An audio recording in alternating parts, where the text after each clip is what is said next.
Les livres d'Or Bukongo, on continue la partie Le paradis terrestre. Le Ah, paradis terrestre, c'est une phrase qui a incité beaucoup de réflexions et beaucoup de discours, beaucoup de débats et beaucoup de batailles intellectuelles, des fois associées à la religion. Et nous n'allons pas perdre le temps à dire aux gens ce que les gens savent déjà. Nous allons plutôt aller tout droit, parce que c'est ça la nature du Bukongo, à dire ce qui est. Le paradis, en fait, je ne dis pas les paradis terrestres, les paradis terrestres. Ok? Les paradis représentent des centres d'expérimentation scientifique et génétique, dans lesquels les différentes races des divinités ressemblées sur Terre vont se lancer à créer des lignées royales les représentant.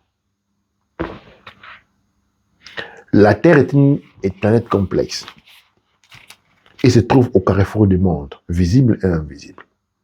Pour maintenir cette forme de balance, il a été nécessaire à tous les différents êtres de notre grand cosmos de mettre sur Terre, sur la planète Terre, un de leurs représentants.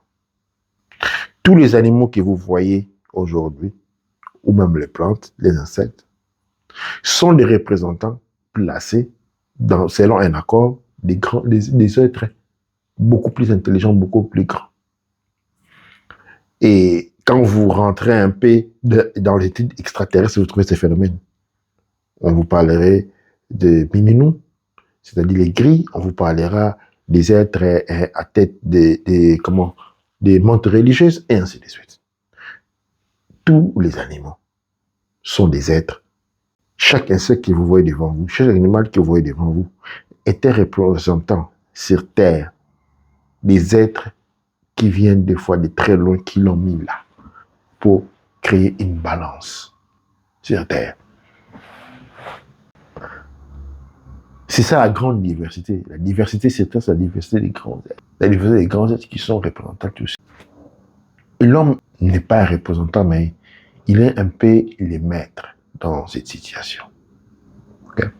Parce qu'on doit considérer ces êtres-là comme des dieux terrestres. Dieu. Il faut d'abord définir les mots. Provenant du mot Deus.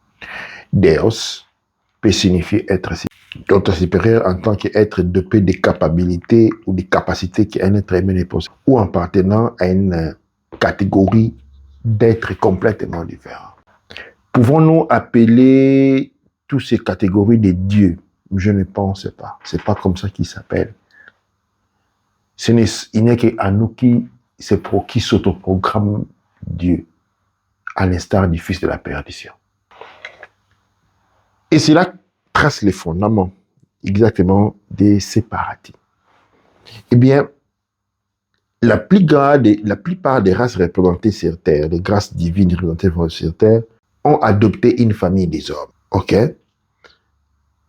Et après avoir adopté une famille des hommes, leur ont donné, comment je peux dire, ils ont créé un lien génétique des races des familles royaux.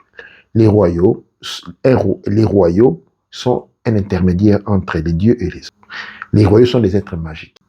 Magiques parce que les royaux, généralement, constituent des humains qui ont été élevés dans les ventres des Amasatum. OK? Et là, les choses deviennent traballantes et pour moi très excitantes. Vous vous rappellerez que dans le monde mélanoderme, on utilise souvent le mot ancêtre. OK? Ces mots utilisés ancêtre, par exemple, quand dans la langue Congo, on dit coco. Le coco ne se traduit pas ou ne devrait pas se traduire par ancêtre de la manière directe, de la manière la plus directe. Pourquoi? Parce que les cocos sont des divinités. Pourquoi des divinités? Parce que dans le monde mélanoderme, les familles royales sont nées du ventre des Amasatum, donc partagent avec un lien génétique. Et c'est comme ça ces humains qui sont nés du ventre des Amazatoum, appelèrent ces divinités leurs mères. Ok. Et par conséquent, de par la descendance, ce sang a été porté en avant. Chez les Amazatoum, les mélanodèmes ne sont pas leurs créatures, mais ce sont leurs propres enfants dont les ancêtres naissent de leurs entrailles, dont les aïeux naissent de leurs entrailles. C'est pourquoi, dans le culture mélamoderne, il n'existait pas l'expression Deus. Ça n'existait pas. C'est pourquoi il existe une tautologie incroyable, une confusion entre ce qui prie Dieu et ce qui prie les ancêtres deviennent des choses complètement différentes. Parce que chez les mélanodèmes, les mélanodèmes ont un lien génétique direct. Et ceux qui sont appelés les divinités sont les ancêtres pour dire que les mélanodèmes ont en eux une dose de divinités très élevées. Ok. Venant du sang Amazatoum. Ok. Avant qu'on aille plus loin même avec les Amazatoum. J'aimerais fermer une parenthèse. La Sumérie a continué à exister. Pour dire qu'il y a une partie des Mgad-Giza qui sont partis en Égypte. Une partie avant n'avait pas été arrêtée. Avait continué son évolution ininterrompue et lente. Ok, non? Ininterrompue et lente. Une partie des Gagisa. Et donc, on a une partie qui avait échappé. Ok? Et ils ont continué leur évolution non plus sous la supervision des Amazatoum, parce que les projets des Amazatoum d'avancer l'éveil de la conscience, l'intellect des Gagisa avait été interrompu par l'arrivée des Anunnaki. Ok, non? Ces projets avaient été interrompus et pas finis. Et une partie de ces gens ont été transformés en esclaves, d'autres se sont échappés. Ils sont rentrés à leur état naturel avec une évolution très basse, très lente. Après, ceux qui sont en esclavage vont être, grâce au Père Ansar, libérés. Une partie va être... Ils vont d'abord être libérés en tous. Après avoir créé les processus des villes pour la civilisation proto-sumérienne, les Anunnaki vont encore venir les dominer et introduire cette fois-ci non plus les pouvoirs politiques et colonial du Père Anu, mais plutôt la religion. La religion née dans la Sumérie, où l'homme ne vit que pour servir l'Éternel. L'homme était... Toutes ces expressions, quand tu les attends quelque part, il faut savoir que ça vient de la Sumérie. L'homme est né pour servir l'Éternel.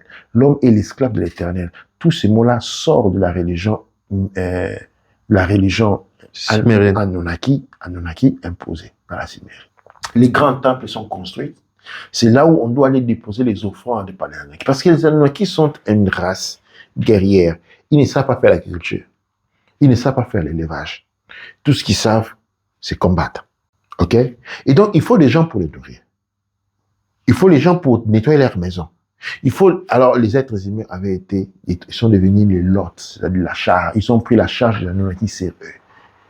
Il fallait travailler pour eux. Il fallait faire leurs habits, faire leurs coupes, faire grandir leur nourriture, faire pousser leurs champs, préparer leur nourriture, nettoyer, prendre soin de leurs enfants, ainsi de suite.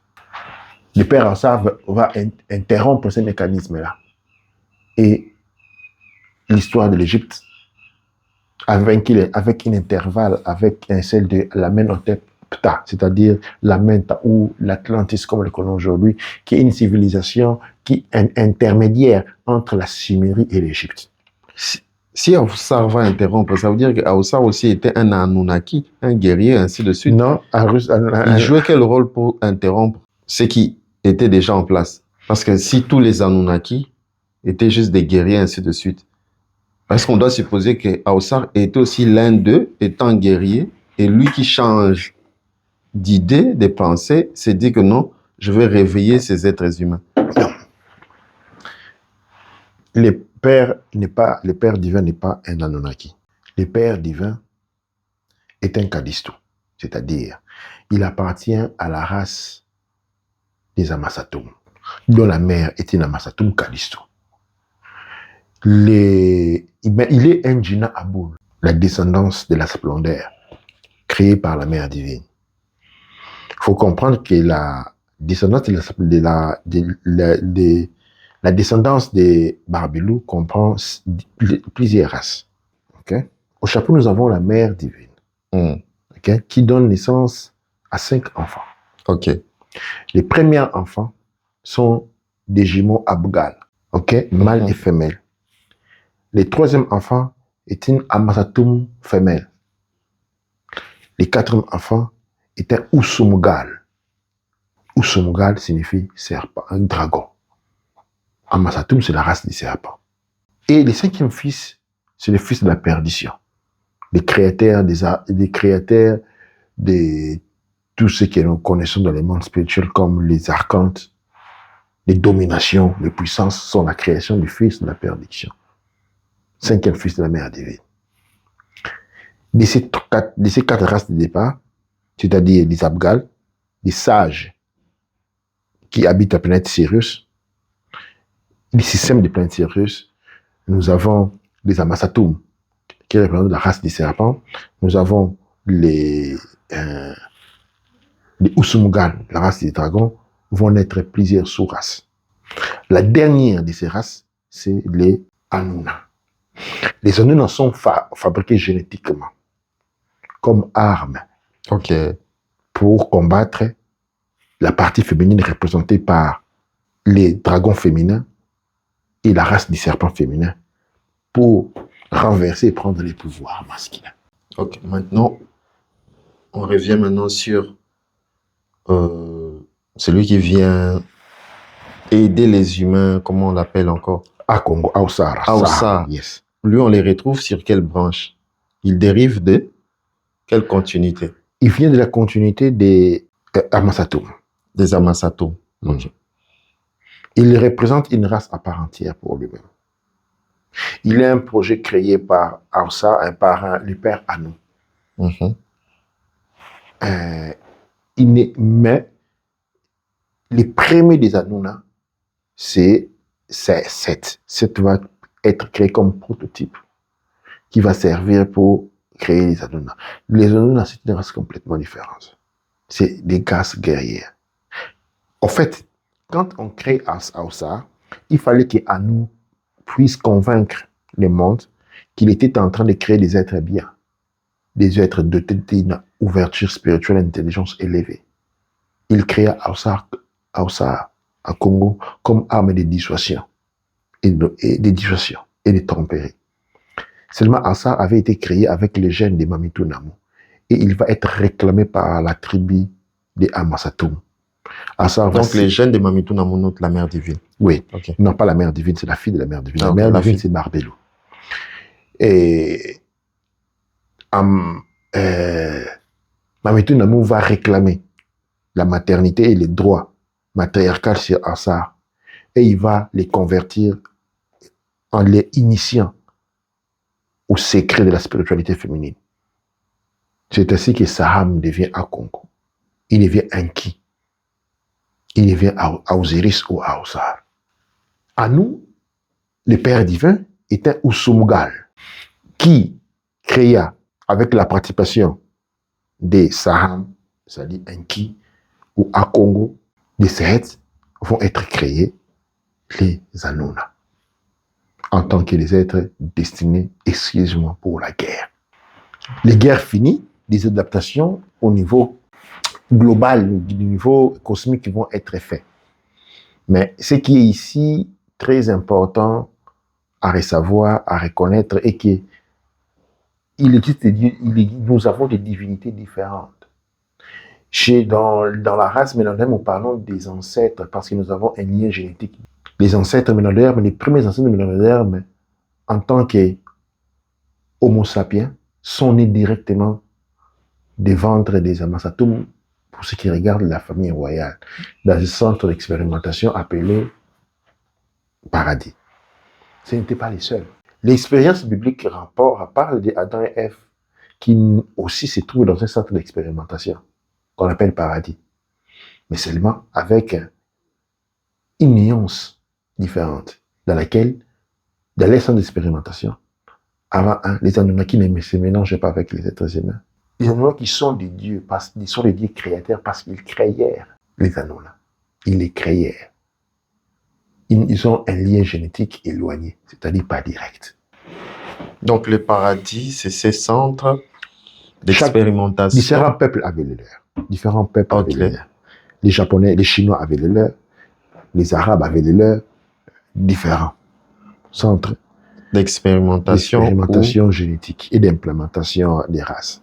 Où on a conçu en quelque sorte nos premiers ancêtres qui sont des hybrides. Dans ces centres étaient conçus des hybrides, c'est-à-dire les lignées royales. Mais pour qu'il y ait du peuple général, il se trouvait à l'extérieur et mélangeant ce qui avait échappé et ainsi de suite. C'est-à-dire, il fallait un peuple éliminé pour guider les êtres humains vers l'évolution. C'est comme ça qu'on prend les Gagissa et en essayant de les rendre hybrides. Non, on fait des hybrides. On mélange les sangs Gagissa et les sangs des divinités pour créer les familles, les royaumes. Et nous parlons ici de royaumes dans le monde arabe, dans le monde africain, comme on les connaît, mélanodermes, comme on les connaît aujourd'hui, dans le monde asiatique, ont été créés de cette manière. La royauté occidentale, par contre, n'a pas bénéficié de ces privilèges. C'est pourquoi ils sont usurpataires. Dans le sens que les royautés étaient conçues comme un leadership, système de sécurité évolutif d'un peuple dans un territoire bien donné. Celles que les Occidentaux ayant été créés seulement pour servir les maîtres Hanouna, quand ils arrivent sur Terre, et ils n'ont pas de royauté, ils n'ont pas de peuple, ils n'ont pas de terre, eh bien, ils doivent arracher la terre des autres. Nous le voyons à travers l'histoire, nous le voyons à travers, sans citer des noms, et l'Europe, par exemple, était la terre des peuples qu'on appelait les gitanes, qui a été éliminée pour installer une royauté usurpataire. Nous connaissons l'histoire du Canada, des États-Unis et de l'Afrique. En fait, quand nous parlons de la race, de cette caractéristique très particulière des races divines, eh bien, les Occidentaux, comme les connaissons aujourd'hui, ne font pas partie de cela. Mais ne soyons pas pressés là-dessus à tirer des conclusions parce qu'il existe plusieurs dimensions. Il existe plusieurs dimensions parce que de l'Égypte naquirent les Pendragon. Les Pendragon sont les maîtres des dynasties occidentales qui sont de la descendance, par exemple, du Sobek, le créateur. Donc, c'est une histoire très, très, très profonde, très, très, très articulée. Donc, Jah Senet,